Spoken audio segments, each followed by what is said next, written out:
प्रिय विद्यार्थी मित्रांनो, आपली सीईटी साठीची पीवायक्यू ची सिरीज सुरू आहे आणि आज आपण 12वीचा चॅप्टर सुरू करतो आहोत, रोटेशनल डायनामिक्स. आणि आपण उलट क्रमाने पीवायक्यू बघणार आहे. म्हणजे आधी 2024 चे, मग 23 चे, मग 22 चे, या पद्धतीने आपण पीवायक्यू बघणार आहोत. कारण बघा, 2024 चे पीवायक्यू उपलब्ध नाहीत आणि त्यामुळं तुम्हाला त्याचं स्वरूप कळावं की कशा प्रकारे प्रश्न विचारले जातात सीईटीला.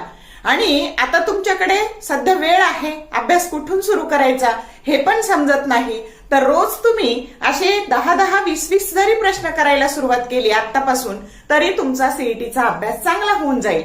आणि म्हणूनच ही पीवायक्यूची सिरीज तुम्ही अभ्यास करण्याकरता, तुमच्या अभ्यासाला दिशा देण्याकरता, तुमच्या अभ्यासामध्ये कन्सिस्टन्सी राहण्याकरता सुरू केलेली आहे. तर माझी तुम्हाला विनंती आहे की तुम्ही त्याचा चांगला उपयोग करून घ्या. मी दीपाली कुलकर्णी देशमुख माझ्या विंग्स ऑफ फिजिक्स या चॅनलमध्ये आपलं सगळ्यांचं मनपूर्वक स्वागत करते. आणि सुरू करूयात आपण वेळ न घालवता. आपला चॅप्टर आहे रोटेशनल डायनामिक्स आणि त्याच्यामधला 2024 ला आलेला जो प्रश्न आहे तो आपण बघतो आहोत. प्रश्न असा आहे बघा की टू बॉडीज ए अँड बी, दोन बॉडीज आहे ए आणि बी, have their moments of inertia I and 2I respectively. A बॉडीचं मोमेंट ऑफ इनर्शिया I आहे, B बॉडीचं 2I आहे. आणि about their axis of rotation, if their kinetic energy of rotation are equal, दोन्ही बॉडींची kinetic energy ही equal आहे. आणि तुम्हाला विचारलंय then angular momentum of body A to that of body B will be in the ratio. दोन्ही बॉडीच्या angular मोमेंटमचा तुम्हाला ratio विचारलेला आहे, तो किती असेल. आणि ऑप्शन दिलेला आहे. ऑप्शन ए आहे 1:2, ऑप्शन बी आहे √2:1, सी आहे 2:1 आणि डी आहे 1:√2. तर आता बघा, आपण कायनेटिक एनर्जी इक्वल दाखवल्यामुळं ह्या दोन्ही बॉडींच्या कायनेटिक एनर्जीचा फॉर्म्युला असतो kinetic energy that is equal to half I omega square. हा झाला कायनेटिक एनर्जीचा फॉर्म्युला.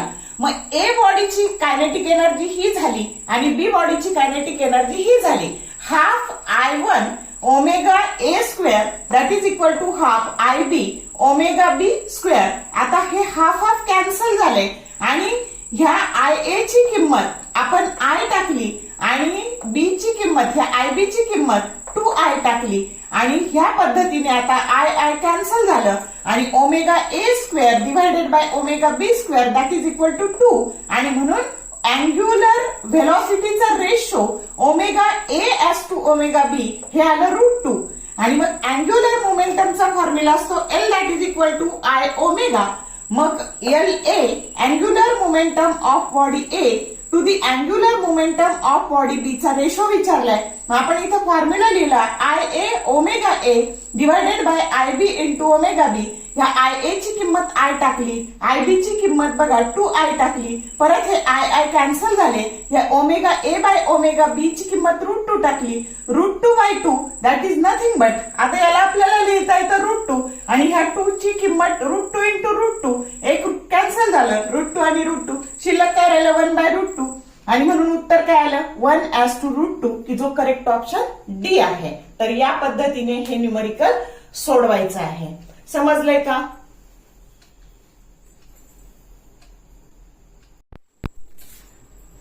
पुढचा प्रश्न असा आहे बघा, ए solid sphere is in purely rotational motion about a fixed axis. The ratio of its angular momentum to its kinetic energy is π/22. The angular velocity of the sphere is, use value of pi that is equal to 22/7. Option A 7 radian per second, option B 10 radian per second, option C 14 radian per second and D 21 radian per second. मग आता बघा, तुम्हाला solid sphere दिलेला आहे आणि त्याचा ratio दिलेला आहे. कशाचा? Angular momentum to kinetic energy जो दिलेला आहे π/22 आणि तुम्हाला अँग्युलर व्हेलॉसिटी विचारलेली आहे.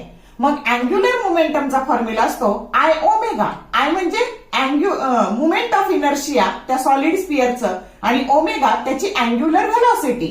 आणि कायनेटिक एनर्जीचा फॉर्म्युला असतो हाफ I ओमेगा स्क्वेअर. मग आता हे आय आय कॅन्सल झाले, एक ओमेगा कॅन्सल झालं आणि हे डिनॉमिनेटरचं न्यूमरेटरला गेले, म्हणजे व्हॅल्यू काय शिल्लक राहिली 2 by omega that is equal to pi by 22. मग हे आपण ओमेगा साठी अरेंज केलं इक्वेशन की omega that is equal to हे 22 इंटू 2 डिवायडेड बाय पाय, आणि ह्या पायची व्हॅल्यू तुम्हाला 22/7 घ्यायला लावलेली आहे. मग बघा सीईटीला नेहमी कॅल्क्युलेशन करावे लागत नाही, लॉजिक लावावं लागतं. मग इथे बघा हे 22 आणि 22 कॅन्सल झाले आणि 7 2 जा हे झाले 14 रेडियन पर सेकंड. म्हणजे जो सॉलिड स्पिअर ज्याला रोटेशनल मोशन होती प्युअरली त्याची अँग्युलर व्हेलॉसिटी ही किती आलेली आहे, ती आलेली आहे 14 रेडियन पर सेकंड. पीवायक्यू रिपीट होतात किंवा त्याचा टाईप रिपीट होतो, त्यामुळं कसेही फिरून तुम्हाला विचारलं तर जर तुमची कन्सेप्ट क्लिअर असेल तर कोणतंही न्यूमरिकल तुम्हाला सोडवता येतं. या पद्धतीने याला सोडवायचं आहे.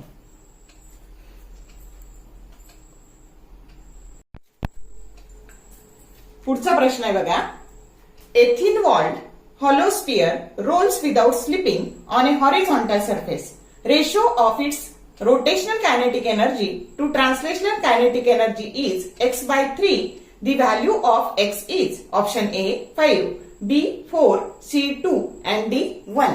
आता thin walled hollow sphere that rolls without slipping on a horizontal surface. मग त्याच्या rotational kinetic energy to translational kinetic एनर्जीचा रेशो आपल्याला काढायचा आहे. मग आता तो तुम्हाला देताना x by 3 दिलेला आहे आणि ह्या x ची व्हॅल्यू आपल्याला काढायची आहे. मग आता रोटेशनल कायनेटिक एनर्जीचा फॉर्म्युला काय असतो, half mv² into bracket k square by R square. आता पैकी के ही रेडियस ऑफ गायरेशन असते आणि आर त्याची रेडियस असते आणि ट्रान्सलेशनल कायनेटिक एनर्जी असते हाफ mv² आणि हे that is equal to x by 3. हे हाफ mv² कॅन्सल झाले आणि शिल्लक काय राहिलं K square by R square that is equal to x by 3.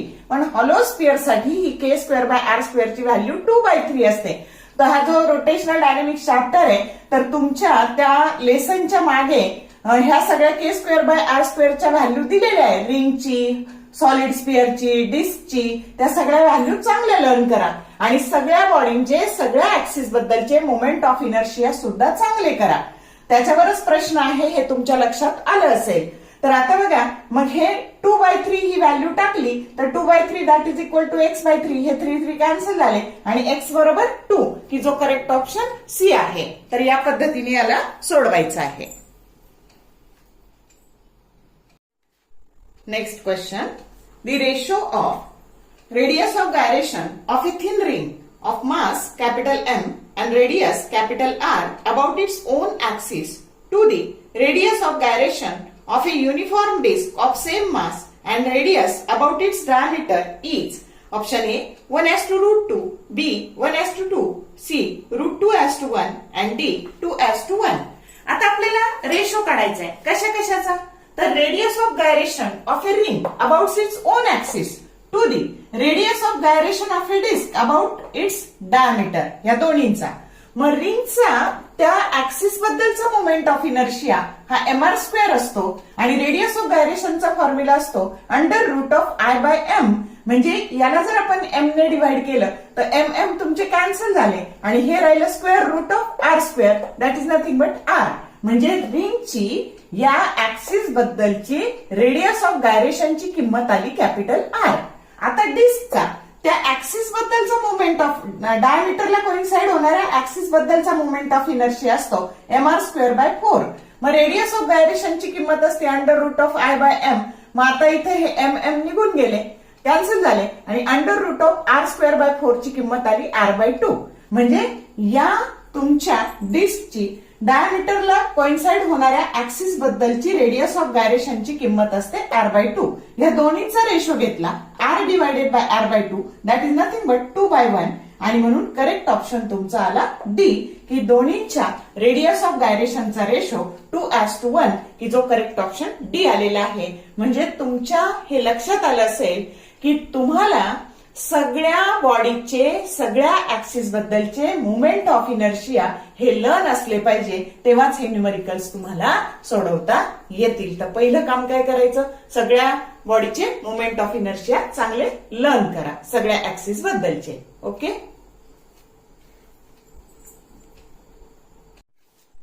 Next question.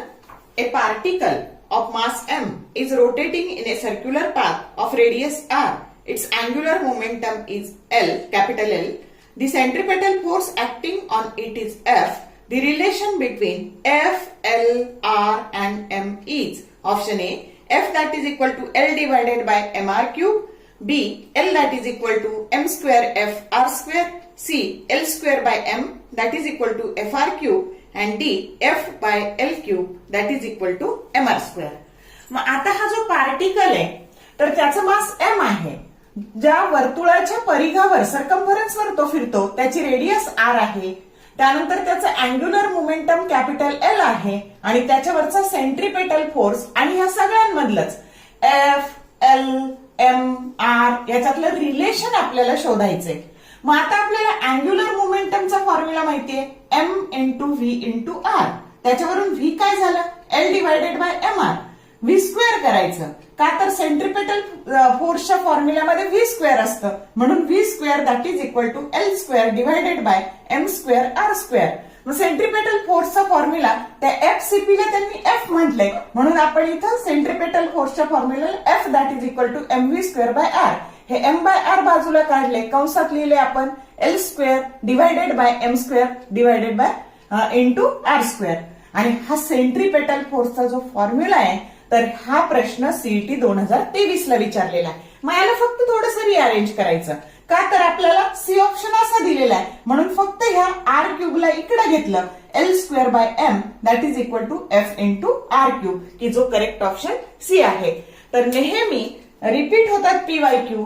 23 ला असं विचारलंय 24 ला असं विचारलंय म्हणजे एकदाच तुम्ही फॉर्म्युला लर्न केला तर त्याला फक्त रिअरेंज करता आलं पाहिजे आणि म्हणून पीवायक्यू वर जास्त भर द्या.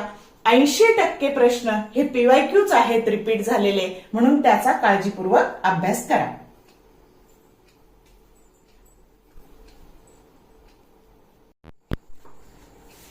पुढचा प्रश्न आहे बघा.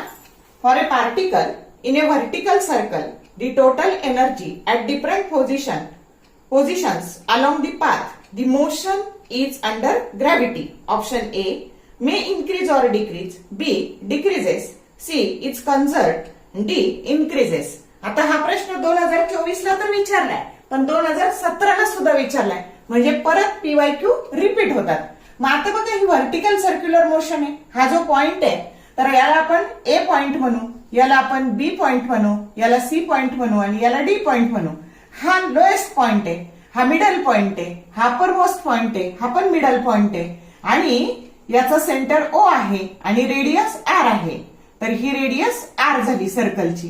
तर त्याची एनर्जी इथे जी एनर्जी असते ती 5/2 mgr असते. इथं पण 5/2 mgr असते, इथे पण 5/2 mgr आणि इथं पण 5/2 mgr. म्हणजे एनर्जी इथे काय होते व्हर्टिकल सर्क्युलर मोशन मध्ये एनर्जी ही कॉन्स्टंट राहते म्हणजे कन्झर्व्ड राहते आणि म्हणून correct option C is कन्झर्व्ड.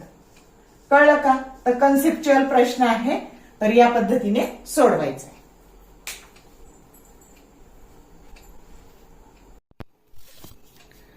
Next question असा आहे बघा. A satellite of mass small M. बघा हा सॅटेलाइट आहे आणि त्याचा मास स्मॉल एम आहे. Is revolving around the earth of mass capital M. अर्थचा मास कॅपिटल एम आहे बघा. In an orbit of radius small R. ह्या ऑर्बिटची रेडियस स्मॉल आर आहे म्हणजे आर प्लस एच ची बेरीज ही स्मॉल आर आहे. With constant angular velocity omega the angular momentum of the satellite is option A capital M into small m into capital G into R, option B M into bracket capital G capital M R raised to 1/2, C M into bracket G capital M R bracket square and D small m into capital M divided by G R raised to 1/2. असे 4 option दिलेले आहे बघा.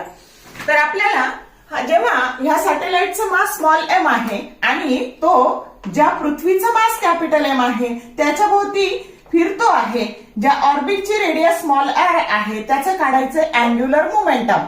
Angular मोमेंटमचा formula असतो m into V into r. पण इथे जी velocity असते की ज्या वेलॉसिटीला तुमचा सॅटेलाइट पृथ्वीभोवती सर्क्युलर ऑर्बिट मध्ये फिरतो त्याला आपण ऑर्बिटल वेलॉसिटी असं म्हणतो आणि त्या वेलॉसिटीची किंमत असते √gm/r. मग ह्या एलच्या फॉर्म्युल्यात ही व्ही ची किंमत आपण gm/r टाकली. मग आता हे आर जर आपण स्क्वेअर रूटच्या आतमध्ये नेले तर त्याचा स्क्वेअर झाला आणि शिल्लक राहिलं L that is equal to small m into √G capital M into r. आणि जर हे स्क्वेअर रूट काढून टाकायचं असेल तर त्याची पॉवर आपल्याला 1/2 करावी लागते की जो आपला करेक्ट ऑप्शन बी आहे. तर या पद्धतीने हे सोडवायचं आहे. म्हणजे थोडासा ग्रॅव्हिटेशनचा कन्सेप्ट इथे वापरलेला आहे.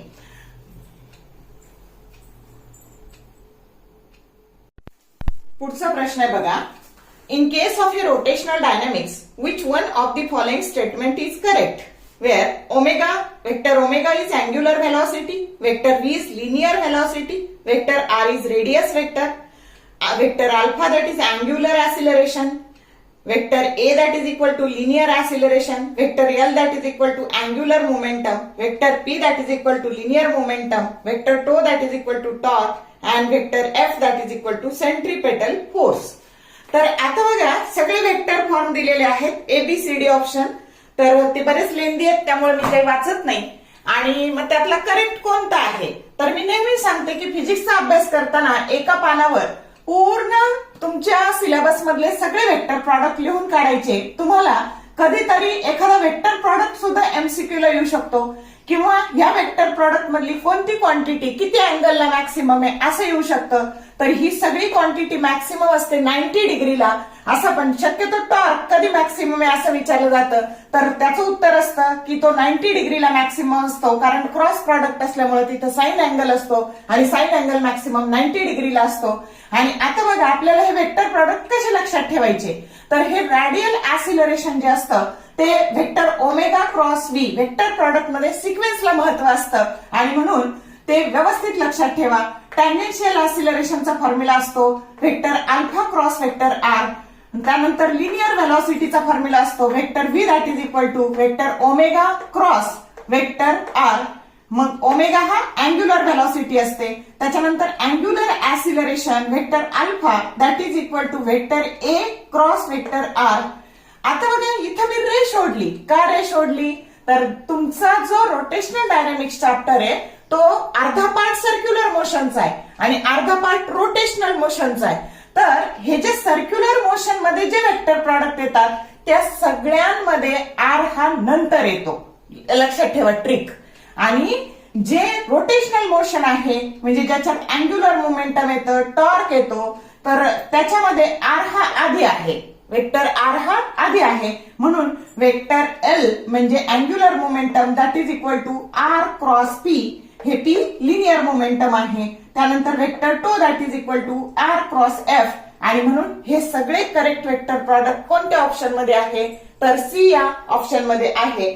तर या पद्धतीने आपल्याला हे सगळे वेक्टर प्रॉडक्टचा व्यवस्थित नीट अभ्यास करायचा आहे.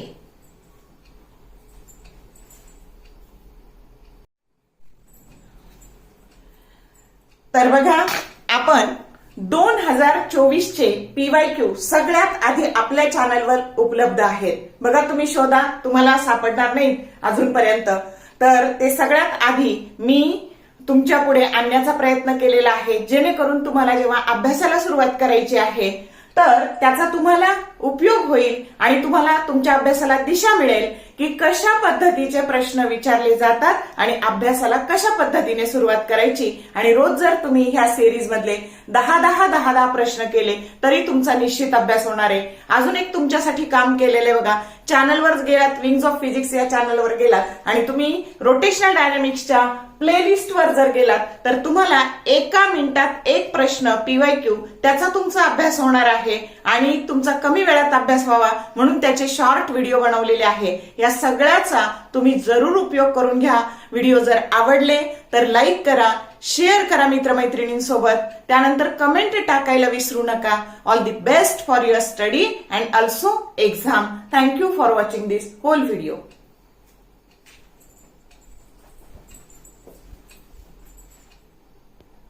Oh,